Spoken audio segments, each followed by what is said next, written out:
Hi, so this is my review of the EZVIZ C3S IP camera. So it's an outdoor security IP camera. You can see it's a bullet type shape. But the point is it's 1080p, so good resolution. It's waterproof, rated at IP66, which is good. Could withstand temperatures from a range of about minus 25 degrees Celsius to about 60 degrees plus. So that's good. So basically designed for outdoors, and we'll open it up now, have a look inside, and see what the quality is like. So this is the packaging it comes in. Nicely branded there. All the configurations on the side. Wi-Fi, PoE, so power over Ethernet. You don't necessarily need a power cable for certain types of this. This is the Wi-Fi version, but there's another PoE version. You could use the Ethernet cable to plug in instead, which gives it power. But that also depends on the switch or the router you're using to provide PoE, so check that first. It's a full 1080p camera, again IP66, got a micro SD card slot that supports up to 128 gig, so a lot. Also records in the cloud as well, day and night vision. So very good as an outdoor IP camera. This is priced at £120, so not cheap, but let's see if it's actually worth it or not. That's the point of this review. There's also an app that's built to work with it, so we'll install that and go through that as well. But just to give you an idea of how the packaging is placed for this. So let's open this up and have a look. Some tape here.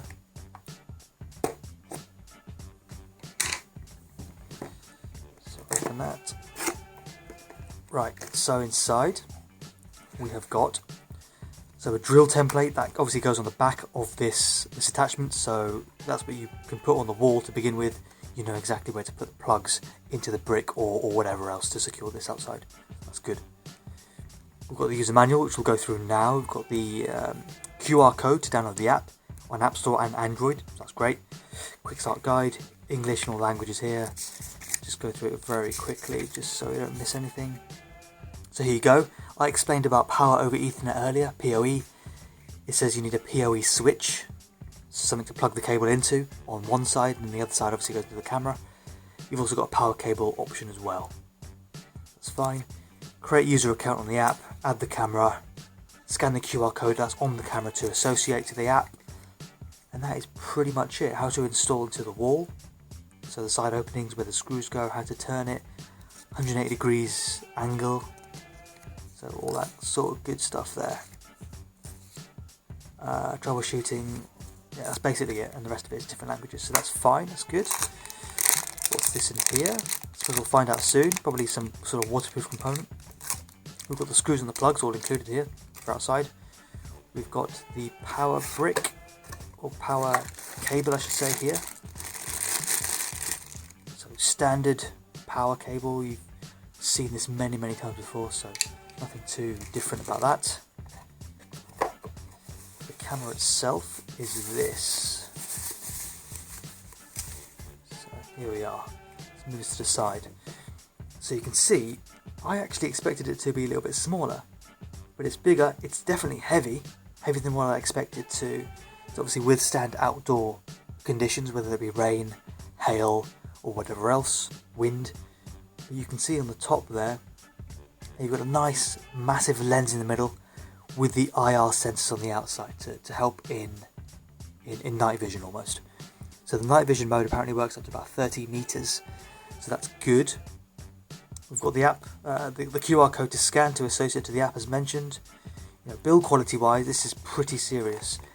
I've actually just noticed when you try and move this around, obviously you can tighten this, but there's almost a clicking sound, so you know exactly which type of angle it is. Now what that actually means is, whether you're putting it like this or like this, it's satisfying to know that it's locked into place. That's what I'm trying to say here. These cables around the side, will unwrap this, refers to the power. So this is the power, which is what this plugs into here. Show you that now, like so quite straightforward and quite easy. But this other one is for the Ethernet cable, provided your switch supports it. So then in that case you don't need the power, you just use this. So that's that. And that's all built on the bottom there. On the bottom, you've also got this nice foam kind of cushioning here, so that keeps it nice and secure against the wall when you screw it in with these holes. It's this is a metal casing, this seems to be anyway. Or, yeah, plasticky, metally casing. This is obviously plastic at the top here. This bit here, that's fine. You've got also screws here as well, so you can tighten that as needed. So in terms of build quality, fantastic, all good there. You've also got the slot for the micro SD card here. I'm going to get a screwdriver and show you what it looks like inside, just so you get the overall picture. But the point is, at the moment, this is good.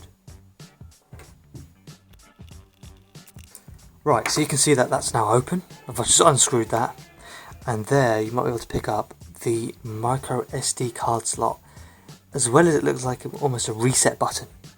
So hopefully that gives you an idea of what the build quality looks like. If I install the app now, right, so here is the app on Android. Let's install that and let that go through. We'll then obviously use this to associate the IP camera to the app. Then we'll be able to stream, once I plug it in, the video feed from there. That's part of the process, and it's all documented in the user guide anyway. So we'll do new user registration. We'll just do an email address. I'll do this off camera, but as part of the registration process, it asks you to email a code to yourself once you put your email address in. I'll do that now, and then it gives you a verification code to put in. Apparently it is this 3888. Done. Next. Successful registration, so that was good. And now the next step is to just scan the QR code on the camera. So let's do that now.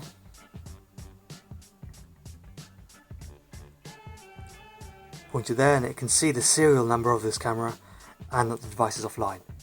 Once I plug it in, I will select the Wi-Fi network on there and show you what that looks like.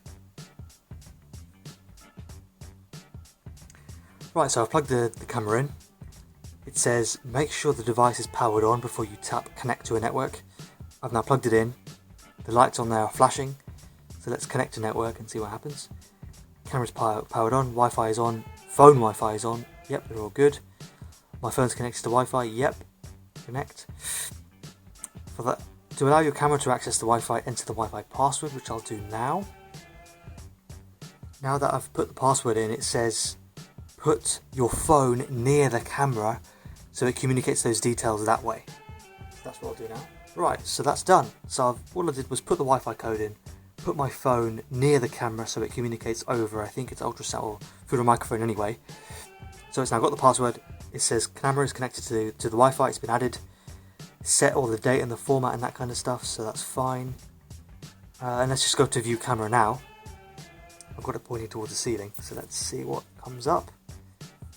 The point is, let's give it a second to associate. You can now see that I'm live streaming the video feed from the camera itself to the phone. So my hand should be able to see that. Where's here? You see my hand there, so it's plugged in behind me. But the point is, all the functioning controls are here. You can stop, you can mute the sound if you want to. You've got different cameras, you can add them in to make a nice screen like this. Zoom in if you need to on that one, so you can see I've tried to zoom in there. Zoom in, zoom in, zoom in.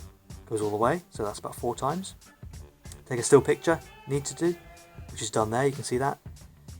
And then, plenty of other options. Video quality, it's high def, standard or basic. If we do high def, let's see if it changes a little bit. See a little bit more detail. But the point is, you know, you've got that ability here. So number one, it's a good camera, the build is good, and everything works as correctly as intended. But also the app is good. As long as those both two things work together very well, you've got a good solution here. This to me seems like it is. You know, the IR light on, so infrared, alarm is disabled, Wi-Fi, storage status, there's no SD card in there, so that's fine. You can go to cloud storage if you want to, that gives you another browser to go into and select that. Image encryption, we can put that as off for now, but you know, you can change that, and then sleep mode as well. And that is pretty much it. Hopefully that gives you an idea of the camera itself, the design, how it looks like, the build quality, and the app you use to control it. But for now, that's the review. Thanks very much for watching.